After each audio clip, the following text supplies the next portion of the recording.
კობახიძის დღევანდელ სტატუსზე შეკითხვით, რისი თქმა უნდა და თქვენი აზრით, აი რატომ შემოიტანა ეს თემა დღეს, დედა აზრი რა იყო ამ სტატუსის?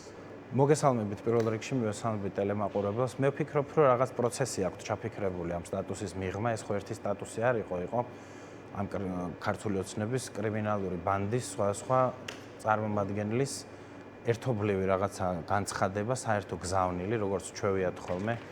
აი როგორც დიტო სამხარაძის ხმოვანი მესიჯი გააზიარა ქარელის მერმა თუ სწორად მახსოვს, აი დაახლოებით ეგეთი ამბავი არის. ეხლაც ჩატში ჩავარდა რაღაცა გზავნილი მესიჯ ბოქსი, რომელსაც რახან კობახიძემ დაწერა ეს იმეორებს, ხო? და მინიმუმ ივანიშვილის მაქსიმუმ. მინიმუმ ივანიშვილის ხმოვანია ჩავარდნილი სადღაც. ალბათ კი. რომ და მე ვფიქრობ, რომ ამ მესიჯის მიღმა იმალება რაღაცა ტიპის პროცესი, რომელსაც ისინი დაიწყებენ და რომელიც რუსეთს უკავშირდება ცხადად. და მთავარი სათქმელი ხო მათი რა იყო, რომ თითქოს ჩვენ კი რუსები ვართ, მაგრამ ჩვენი ოპონენტებიც არანაკლებ რუსები არიან და ეხლა ამ ოპოზიციას ბევრი რამე შეიძლება დააბრალოს ადამიანმა, მაგრამ ის რომ წინა ხელისუფლებაზე იყო უფრო აქცენტი, არა მხოლოდ სხვა ლელე ხოშტარიეც იყო ნახსენები კი ბატონო თქვენი გუნდის. ზურაც და ბევრი, ანუ მაგათი გზავნილი ხო რა არის ზოგადად, რომ რაღაც პოლიტიკურ პარტიებს შორის რამე განსხვავება კი არ არის, ყველა ერთი და იგივეა და ამათ ყველას ერთად, ამის თქმა უნდათ, უყვართ რუსეთი, თუ რაღაც აი მსგავსი, რაც თავისთავად ესე შრალად რო შეხედოს სიგიჟეთ. ისეთი რიტორიკა ანტირუსული არ გქონდათ 2008 წლის შემდეგ, როგორიც უკრაინაში შეჭრის შემდეგ. ეს იყო ერთ-ერთი მიმართულება სტატუსის. ხო, ეგ ალბათ რომ რაღაც გარედან მიღებული დავალებით ეხლა ოპოზიცია არ მოწონს რუსეთი თუ რაღაცა ესეთ სიგიჟე მე სიმართლე გითხრათ იმიტომ მგონია რომ ამ მესიჯების მიღმა რაღაც პროცესის წამოწყებას აპირებენ რომ ცალკე აღებული ეს გზავნილი და კობახიძის სტატუსიც იმდენად სიგიჟეთ და უშინაარსოდ გამოიყურება რომ აქედან ვარაუდობ რომ რაღაცა ტიპის პროცესი შეიძლება რაღაცის საწყისი იყოს, რისი ზუსტად არ ვიცი და ეხლა ყველა არ წერენ, ხო მიცით ისინი რაღაცა საზოგადოების შემზადებას იწყებენ ხოლმე და შემდეგ ამას მოაყოლებენ რაღაც კონკრეტულ. ნუ ერთადერთი ამბავი რაც ცხადად ვიცით არის ის, რომ ეს ხელისუფლება არის რუსული, ქართული ოცნების ოფისი არის სინამდვილეში რუსეთის წარმომადგენლობა საქართველოში. მე შორს ვარ იმ აზრისგან, რომ ქართული ოცნების და რუსეთის სტრატეგიული ინტერესები ემთხვევა და ამიტომ აქვს ესეთი ურთიერთობა კრემლთან. მე ზუსტად ალბათ ცდილობენ იმის ჩვენებას, რომ ჩვენ რომ არ ვიყოთ ანტირუსები მოვლენ და თქვენთვის უფრო პრობლემური არა, პირიქით, მე მგონი პირიქით. აი ახლა ამ სტატუსის და ამ გზავნილის არსი არის ის, რომ ოპოზიცია არ არის ანტიიმპერიალისტური, ოპოზიცია არ არის ანტიკრემლისტური, რაღაც აი ესეთი სურათის დახატვას ცდილობენ. პირიქით არის. ის უფრო რაციონალურია პროპაგანდისტული თვალსაზრისითაც რა გზავნილზეც ადრე იყვნენ, ხო? ეს არის აბსოლუტურად გაუგებარი და რამდენადაც გაუგებარია, ვფიქრობ, რომ რაღაც პროცესის დასაწყისად ჭირდებათ ეს ყველაფერი და ალბათ ეს გამოჩნდება. ალბათ შიდა აუდიტორიისთვის იყო, რომ ხო, რაღაცას დაიწყებენ ამ მიმართულებით, რაღაც ტიპის მოქმედებებს, ჩემი აზრით და ამის ანონსია ერთგვარი. მე ხე ძალიან გამიჭირდება რა გამოვიცნო რა მოქმედებას აპირებენ და ჩემი აზრით ეგ არ არის ჩვენი მთავარი ამოცანაც, რომ ვიმარჩიელოთ ბიზნეს რა უნდა და რა დგას ამ სტატუსების უკან. მე ვფიქრობ, რომ გამარჯვების ტალღაზე ოპოზიციას და ზოგადად საზოგადოება ყველა ერთად დავდგებით მაშინ, როდესაც ჩვენი პოლიტიკური დღის წესრიგის კომენტირება მოუწევს ივანიშვილსაც, კობახიძესაც და სხვა კრიმინალებსაც. ეს უნდა იყოს ჩვენი ამოცანა. კი ბატონო, შეიძლება არ არის ახლა ეს ისეთი რომ თქვათ საინფორმაციო დღის წესრიგის ნაწილი, დიდი ნაწილი მიჰქონდეს ან ხელისუფლებას უწევდეს ამაზე კომენტირება, არ ვიცი, მაგრამ აი დღეს ოპოზიციის დღის წესრიგი რა არის ამაზე მინდა რომ მკითხოთ. მე ვფიქრობ, რომ ჩვენი მთავარი დღის წესრიგი ამ ეტაპზე უნდა იყოს და ნელ-ნელა ამის კონტურები გამოიკვეთება ფართო საზოგადოებრივი კონსენსუსის შექმნა და რაღაც მოძრაობის დაწყება, კამპანიის დაწყება და ეს უნდა ეხებოდეს არა მარტო პოლიტიკურ პარტიებს, არამედ აქტიურ სამოქალაქო ჯგუფებს, ზოგადად საქართველოს მოქალაქეებს ახალი თავისუფალი და სამართლიანი არჩევნების მისაღწევად. ჯერ საზოგადოების დიდ ნაწილში იმ ინფორმაციის მისატანად. მაგრამ ახალი თავისუფალი და სამართლიანი არჩევნების მისაღწევად ეს 2 წელი არ იყო ეს ბრძოლა? დიახ, ზუსტად ეს 2 წელი და ეს 2 წელი რომ ამისთვის ბრძოლა იყო, მაგიტომ არის ეს ყველაზე უფრო სწორი ხაზი, იმიტომ რომ ადამიანები, რომლებმაც უამრავი უბედურება გამოიარეს ივანიშვილის ხელში, ხო? სისტემური წამება, მოწამლა, ღირსების შემლახავი მოპყრობა და ბევრი უბედურება. ამ ხალხს არც ერთ ეტაპზე არ შეუცვლია ორი მთავარი მოთხოვნა და ეს არის პირველი თავისუფალი და სამართლიანი არჩევნები და მეორე პოლიტიკური პატიმრების თავისუფლება. მე თუ მკითხავთ, პოლიტიკური პატიმრების თავისუფლება არის პირდაპირ დაკავშირებული ახალ თავისუფალ და სამართლიან არჩევნებთან, იმიტომ რომ მანამ სანამ ივანიშვილი რჩება ხელის ჩაგეჭრები, დიდი ნაწილი როცა კალენდრით არჩევნები მოვა, ისედაც თავისუფალი იქნება, ანუ ეს გარემოებაც ხომ არსებობს. რა იქნება? პატიმრები, ხომ ზოგს ორიце. ანუ ვიდრე არჩევნები, საარჩევნო კამპანია დაიწყება, დიდი ნაწილი იქნება თავისუფლებაზე. შესაძლოა ესე იყოს, რა თქმა უნდა. ხო, 2 წელი აქვთ. არა, არიან ადამიანები, ვიცნობ ადამიანებს, ვისაც 2-დან 5 წლამდე, 7-დან 15 წლამდე პატიმრობები ემუქრებათ. მაგრამ აი ნახეთ. და ასევე მან დისით რა არის? აქციების დროს დაკავებულებს მინიმუმ ამას. რის თქმას ვცდილობდი, რომ სანამ რეჟიმი არ შეიცვლება საქართველოში, პოლიტიკური პატიმრების პრობლემა არ მოგვარდება. თქვენ სწორი ხართ, რა თქმა უნდა, რომ კონკრეტულ ადამიანებს შეიძლება იმ უკანონო ჯავრის ვადა გაუვიდეს უბრალოდ, რა თქმა უნდა, მაგრამ აქვე შეგახსენებთ, რომ 2020 წლისთვის მაგალითად საქართველოში იყო თუ სწორად მახსოვს 4 თუ 5 პოლიტიკური პატიმარი, ეხლა არის 100-ის ფარგლებში. დარწმუნებული ვარ, რომ ეს რეჟიმი თუ შენარჩუნდა, პოლიტიკური პატიმრების რაოდენობა იქნება მზარდი, იმიტომ რომ ეს რეჟიმი ნორმალური მეთოდებით ძალაუფლების შენარჩუნებას ვერ ახერხებს და ვერც მოახერხებს, ეს უფრო და უფრო გაუჭირდება. ამიტომ ერთადერთი გზა, რომ შეინარჩუნოს ძალაუფლება, აუცილებლად იქნება მეტი რეპრესია. მეტ რეპრესიას მოსდევს ბუნებრივად მეტი პოლიტიკური პატიმარი. ამიტომ ამბობ, რომ პოლიტპატიმრების პრობლემის გადაჭრა ფუნდამენტურად არის პირდაპირ დაკავშირებული ახალ თავისუფალ და სამართლიან არჩევნებთან. იმიტომ რომ ამ არჩევნებით უნდა შეიცვალოს რეჟიმი, საბოლოო შეიძლება ეს რო დავამთავრო ეს წელი. აი კი. ამ არჩევნებში რაღაცას მერჩი. არა, მე არაფერს არ გერჩით აბსოლუტურად, უბრალოდ ეს მინდა რომ დავამთავრო. რომ ახალი თავისუფალი და სამართლიანი არჩევნები არის ერთადერთი გზა, რითიც ამ რეჟიმის გასტუმრება უნდა გაფორმდეს, სხვა გზა უბრალოდ არ არსებობს.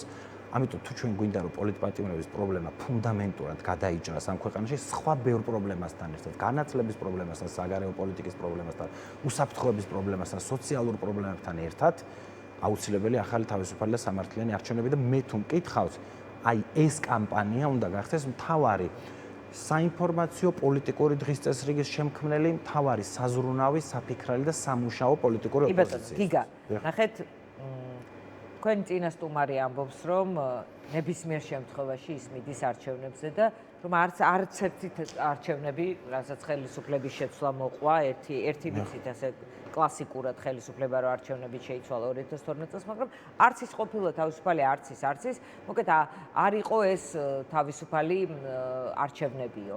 მოკლედ და ყველა შემთხვევაში მიდის არჩევნებზე, აი ამ წინასწარი კამპანიაში მონაწილეობის მიღმა. გახარიეს გუნდის წარმომადგენელმა ბერდიასიჭინავამ ყავდა გუშინ სტუმრად, თქვა რომ რა თქმა უნდა საარჩევნო გზა არის მათი მთავარი და ეხლა არანაირ მაგიდასთან ან კალათაში რაღაც ამ კამპანიებში თავის თავს ვერ ხედავს. აი ვის იწვევთ ამ კამპანიაში, ვის ხედავთ მაშინ ფართო კონსენსუსი ვის და ვის შორის უნდა იყოს ალიანსი, ისედაც ხართ რაღაც პრინციპებზე ჩამოყალიბებული, როგორი არჩევნები მიგაჩნიათ სწორად ის 6 პუნქტი და პლუს ვიქტორ ყიფიანი დაგემატებათ აი ამ საკონსულტაციო პროცესში. პირველ რიგში მე ვფიქრობ, რომ ეს საკითხი არის ემოციის მიღმა, ანუ უკიდურესად ცივი გონებით და რაციონალურად სჭირდება განსჯა ამ საკითხს.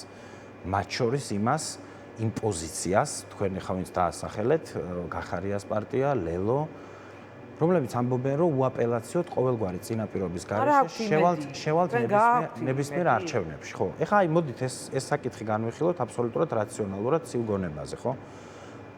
მე გეთანხმებით, რომ 2012 წლის არჩევნებიც არ იყო საუკეთესო, მაგრამ შეგახსენებთ, რომ ხელისუფლების ცვლილება მოჰყვა ამ არჩევნებს, ხო? შეიძლება ეს ვინმე თქვას, რომ ძლიერი ალტერნატივით იყო განპირობებული. ბევრი ფაქტორით იყო. მე თუ მკითხავთ, უპირველეს ყოვლისა განპირობებული იყო იმით, რომ მაშინდელმა ხელისუფლებამ გადაწყვიტა, რომ საქართველოს დასავლური ინტეგრაციის გასაგრძელებლად ეს არის ერთადერთი და უალტერნატივო გზა. როდესაც აგებ, უნდა თქვა რომ წავაგე და წახვიდე. მე თუ მკითხავთ რომ წააგო რა შეიძლებოდა სხვა არა, აი რაც ქნა 2024 წლის ოქტომბერში ბიძინა ივანიშვილი, აი ეგ შეეძლო.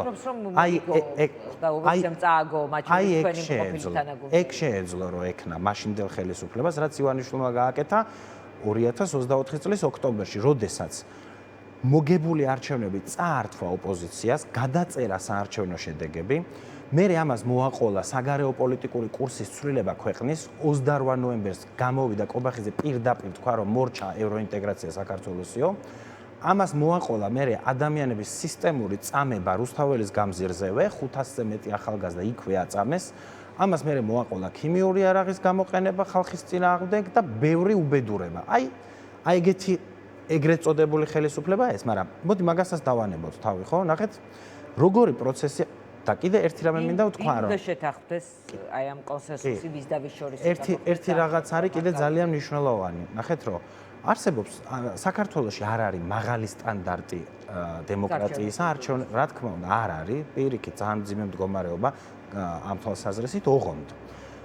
შენ თუ ხარ პასუხისმგებლიანი პოლიტიკოსი და ამბობ, რომ დღევანდელი ვითარება თვისობრივად დარდება ნებისმიერ აქამდე ჩატარებულ არჩევნებს, ესე იგი, ან ვითარების შეფასებაში გიჭირს ანალიზში, ან არაკეთილსინდისიერი ხარ, ჩემი აზრით. რატო? იმიტომ რომ არჩევნები აი ძალიან მარტივად რო ვთქვათ, როგორი პროცესია, სადაც არის ვიღაცა, ვინც უნდა აირჩიონ და არის ხალხი, რომელმაც უნდა აირჩიოს, ხო?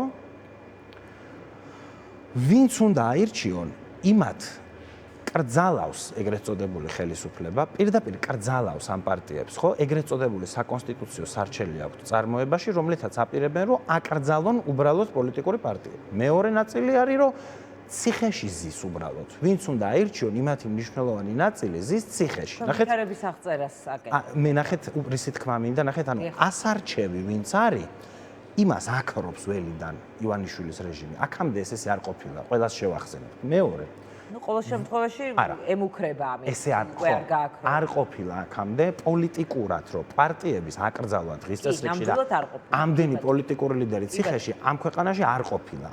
ამიტომ არ დარდება. ეხლა მეორე, ვინც უნდა აირჩიოს, ხო? ანუ ხალხი. აი ვინც უნდა ხმამიცეს არჩევნებზე, იმათ დაახლოებით 1/4-ს, ნუ დაახლოებით 750,000 ადამიანს. ქართულმა ოცნებამ უბრალოდ გამოუცხადა, რომ თქვენ არჩევნებში მონაწილეობას ვეღარ მიიღებთ. გულისხმობ ქართველ ემიგრანტებს.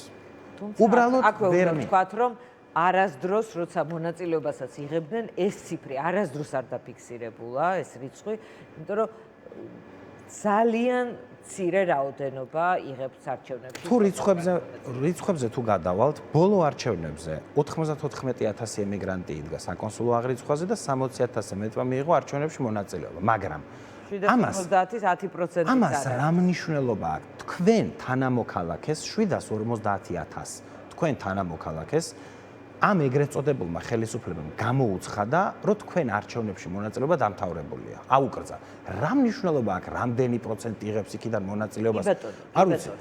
მე ხალხი ვიცი, ვინც მაგალითად თბილისში ცხოვრობს, ჩაწერილი არის თბილისიდან 150 კილომეტრში და იქ ეზარება არჩევნებზე ჩასვლა და ხმის მიცემა. თუ მასე მივყვებით, მაგრამ ეგ ხო არ არის მთავარი. მთავარი არის, რომ ორი სუბიექტი, ნახეთ, ვიცით. კურსში ვის და ვის შორის უნდა მოხდეს ყოველთვის. ეხლა რა არის ამის, ანუ უბრალოდ ლელოდა გახდა ფაქტობრივად გამოიწვია. ამ ყველაფრის შეჯამება არის ის, რომ ამ ვითარების შედარება ნებისმიერ სხვა შემთხვევასთან არის უბრალოდ არაკეთილსინდისიერება და არაკეთილგონიერება. ეს საკითხი დავხუროთ. ეხლა რა ტიპის კამპანია უნდა იყოს ეს? ხო, ასევე მე ვფიქრობ, რომ აი დღეს, აი ეხლა, როდესაც ამბობ, რომ მე შევალ ნებისმიერ არჩევნებში, ამით მწვანე შუქს უნთებ ივანიშვილის რეჟიმს, რომ რაც შეიძლება ნაკლებ დათმობაზე წავიდეს საარჩევნო თვალსაზრისით. ეს ხო ფაქტია. და ასევე აი ამ ადამიანებთან მაქვს ერთი შეკითხვა. რომ მწვანეს არ უნთებთ რამე დათმობის არა, ეს გზა მაინც არის, ეს გზა მაინც არის. იცი, საით მიდიხარ და ეს მეორე როდესაც ამბობენ, რომ დღესვე მზადა ვარ ნებისმიერ არჩევნებში მიიღო მონაწილეობა. ეს მაინც არის, მაგრამ რაღაც შეიძლება ხუჭი იმედზე დამოკიდება იყოს და ის რეალობის აღქმაა. აქ ერთი ლოგიკური შეკითხვა მინდა დაუსვას ყველამ საკუთარ თავს, ვინც ამბობს, რომ ნებისმიერ არჩევნებში ღირს შესვლა.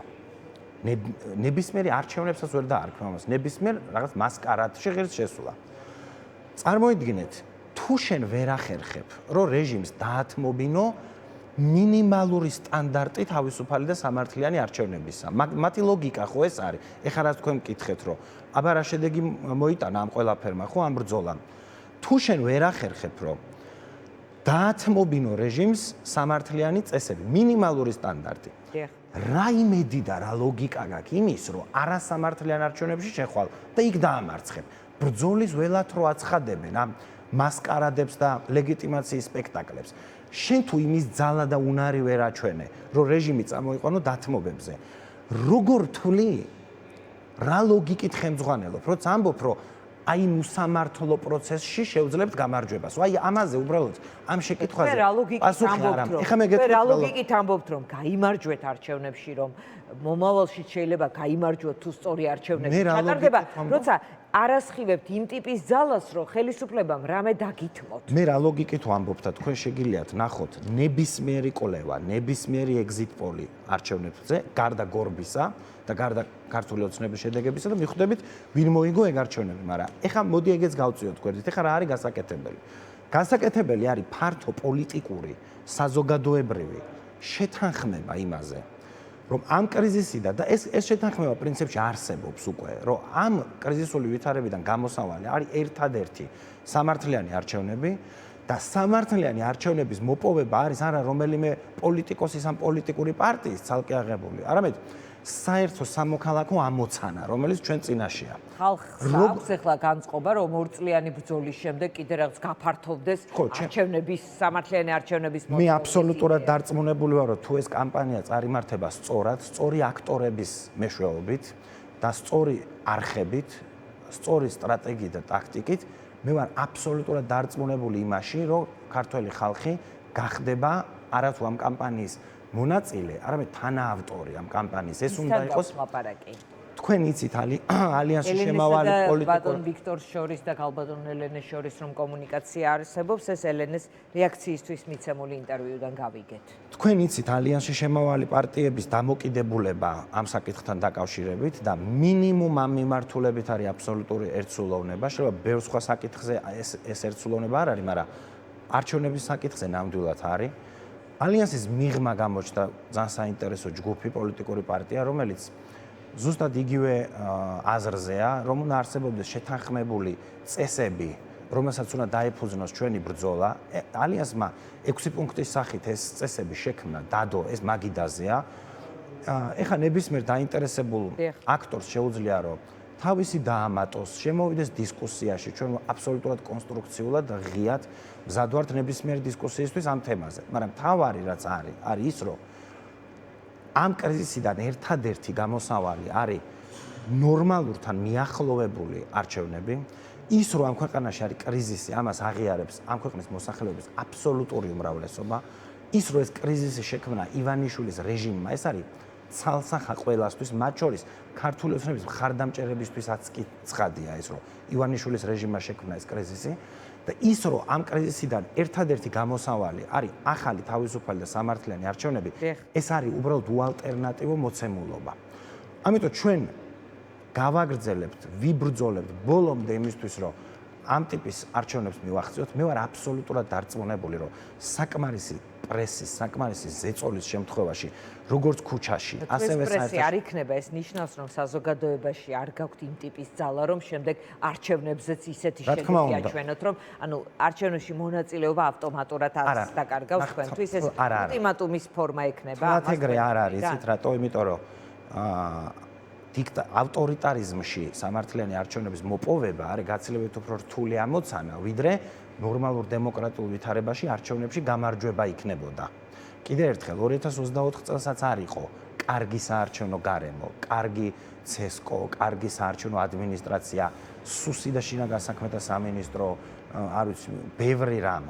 მაგრამ აი იმ ვითარებაშიც კი ოპოზიციამ შეძლო, რეალურად შეძლო, რომ მოეგო ქართული ოცნების. პრობლემა ის არის, რომ სახელმწიფო არის მიტაცებული დღეს. როგორი ითვლით რომ მოიგეთ და ხელისუფლებამ წააგო? აი, ნებისმიერი exit poll-ი ნახეთ. exit poll-ი ხომ არ არის საარჩევნო არა, exit poll-ი. exit poll-ით მხოლოდ ხომ არ აბა შეიძლება? CESCO-ს შედეგი არის? არ არის, კიდევ რითი მაშინ. მაგით. ასე ოცნება იტყვის რომ ის ოპოზიციური ესე ვთქვათ ოპოზიციური ჯგუფის მიერ დაქირავებული კომპანია იყო, ჩვენი კომპანია ხელისუფლების exit poll-ით ხელისუფლებამ გაიმარჯვა.